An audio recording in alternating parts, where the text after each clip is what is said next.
Fantasy games have been part of the video game sphere for decades, since the invention of the format more or less. And in a world where we have a lot of retro game reviewers, there's one game tetralogy that seems to be overlooked by a wide margin: the Wizards and Warriors series. No, I'm not talking about the 1983 Bill Bixby vehicle.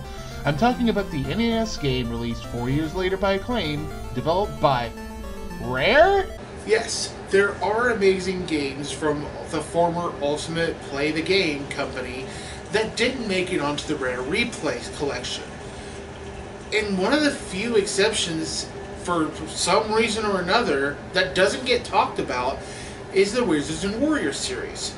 Which is a shame, because as one of the first games I played, I fell in love with this series instantly. The basis of the series is an infamous battle between Kuros, the hero of the magical land of Elrond, and Malkil, the wizard that, and I wish I was making this up, according to the lore of the series, Merlin was a student of. It makes sense because the lore also has Kuros as Knight Warrior of the Books of Excalibur. Though I wonder where Kuros was a part of the Arthurian legend. I sure don't remember him being in that story. Anyway, starting off with your trusty brightsword, you fight along the fantasy staples of forests, tunnels, and castles, rescuing Princess Daphne-style damsels along the way until you defeat Malkil. For the NES era in 1987, this was amazing. Sadly, the people across the Atlantic wouldn't get this until just over 2 years later, despite Rare being a British company. I know. I don't understand it either. Granted, Kuros looks like a silver butt plug with arms, or a teardrop hemorrhaged collapsible figure, take your pick, but for the game's time, this was as detailed as we could have ever expected. In its death animation, never in my life have I seen a character go from incredible badass to baby back bitch in less than 3 seconds or your money back. Now, you would think a game like this would have stiff controls, but I'll be honest, the controls are pretty good for the era. Much like Mario, you can control your trajectory in midair, and so long as the sword is pointing toward an enemy, it'll still hit without you using your attack button. The jumps are just floaty enough where you have control of where you land. The game is also pretty self-explanatory, without having to need an instruction manual, something a few games I plan to tackle later on don't get right. There's different colored doors that match keys you pick up on the level. You have a rival knight guarding progress until you reach a certain amount of collectibles. The power-ups are decently spaced so you won't be without what you need at a later stage. If I can only complain about one item, it's the way the screen doesn't scroll up with you until you're damn near at the top of the screen. That can mess with your progression sometimes, but otherwise it's pretty decent in terms of design. Some people can claim that this game is too easy due to the unlimited continues, but I found it challenging to where I wanted to keep going. And it's one of the first games I beat on my own. I never felt it was too easy or too hard, it was always just right. Its sequel, Iron Sword, on the other hand. Iron Sword features Kuros, proving he's a decaying zombie by showing the helmet's gray head for the first time, in the land of Sindarin, having to re-defeat Malkil. Unfortunately for him this time, Malkil has taken the form of the elements. Over the course of the game, Kuros must assemble the legendary Iron Sword while defeating the avatars of Earth, Wind, Fire, and Water. ADHD moment. I say he's supposed to be a decaying zombie, but if you go by the cover art for the game, he can also be interpreted as a romance novel model trying to act like Dolph Lundgren from the Masters of the Universe movie. I guess it depends on what version of the narrative you lean toward. This time, instead of collecting gems to get past your Guardian Knights, each level is broken into 2 parts. The first half, you're searching for an item for an Animal Guardian, who allows you into the next section where you fight the element avatar after finding the spell to cause it damage. I rather like this formula because it feels more like you're accomplishing tasks beyond the standard kill the bad guy trope. There is also an interesting Plinko-style minigame where you bet your gold on which tankard an object will fall into. It's luck-based, but if you happen to guess right, it can make the difference when you go into the shops to buy certain equipment or health. If anything, the difficulty of this game ramps up from the last one, as despite it being my all-time favorite in the tetralogy, I've only gotten to the final boss once in my life prior to this playthrough. And it also doesn't help that you're limited to 2 continues in the entire game, though luckily this time you also have a password system. And then there's Chapter X, Fortress of Fear, the only game in the series not to be on the same console. this particular entry being for the Game Boy. To give you a proper context on why I hate this game, I owned this and the Game Genie for the Game Boy when I was 17 years old. I couldn't get past the first level even with the Game Genie. That's how difficult this game is. The story goes that you're going up to Malkill yet again, only it's 17 years later and he's captured a specific princess this time, Princess Elaine. She's being held captive in the aptly named Fortress of Fear, located in Xanafer, and you have to go in to rescue her as the man who intends to do what no one else has, enter the fortress and live to tell about it. Trick is, there are no continues in this game. And given the much more linear construction of it, although to be fair, you weren't exactly given much fluidity in the structure of the previous two games either, this wasn't a good idea. If this was your first exposure to the series, I wouldn't blame you for dismissing the series entirely.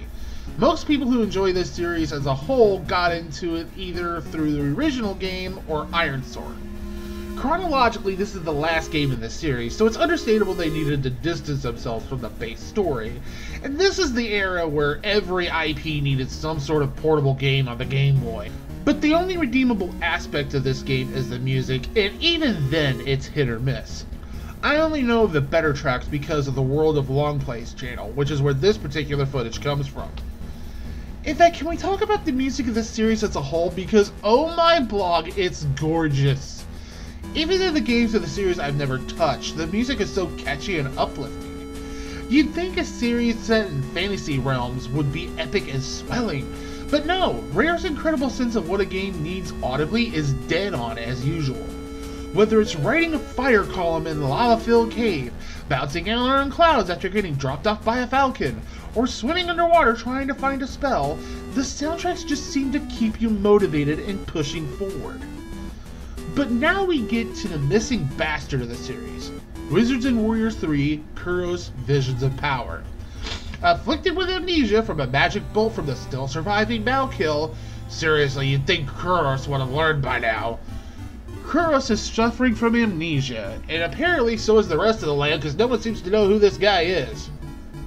He ends up in a new city, Pyda, and from there he has to rebuild his abilities in order to take on the wizard, who not only just happens to be in the same city, but has seized control from good King James. Insert name irony joke here. This game seems more in the style of Faxanadu or Metroid, where you have to do a lot of backtracking, and there's more of a non-linear style of gameplay. If any game in the series should have had a password system, it should have been this one, not Iron Sword. But no, much like Chapter X, there's no password or even continues. If you lose all 3 lives, you're done. In a Faxanadu-like game, that's the last thing you want.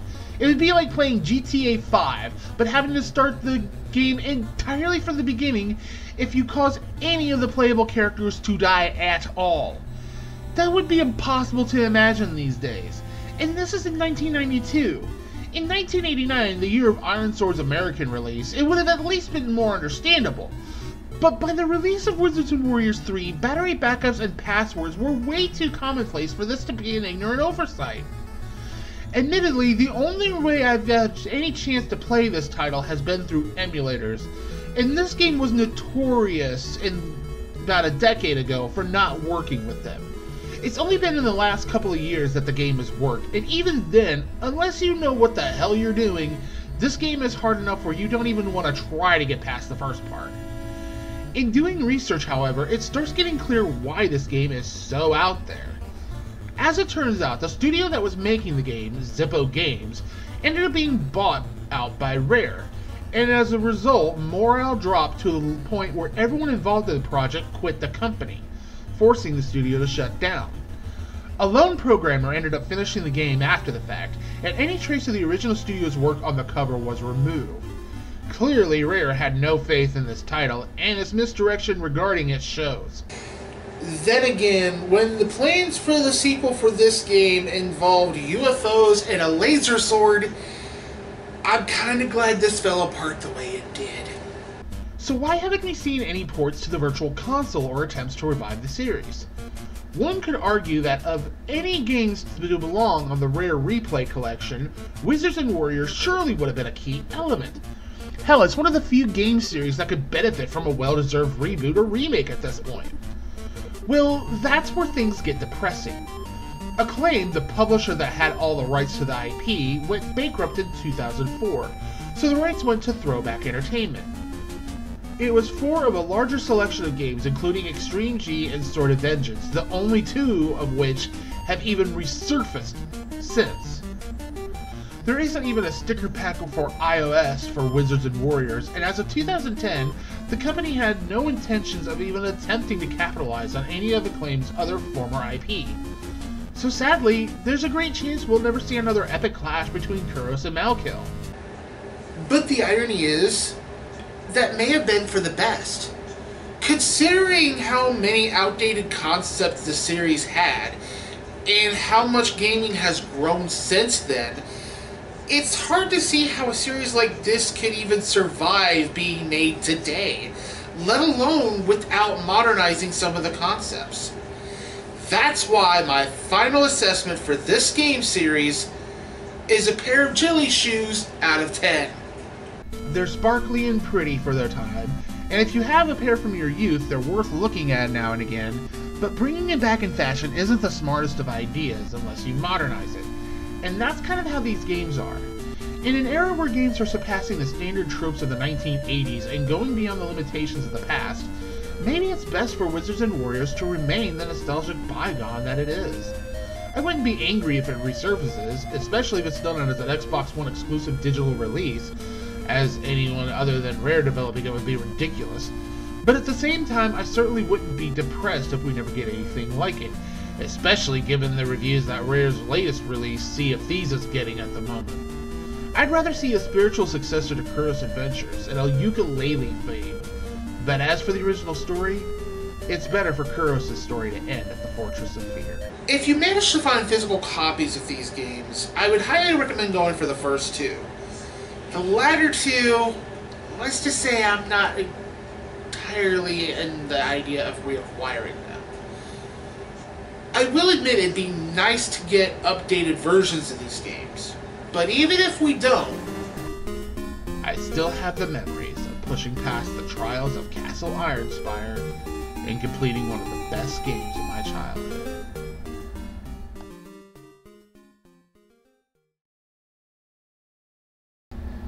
Thanks for watching this video. If you like what you saw, please leave a thumbs up, leave your feedback or suggestions for future content in a comment below, and ring that subscribe bell if you haven't already.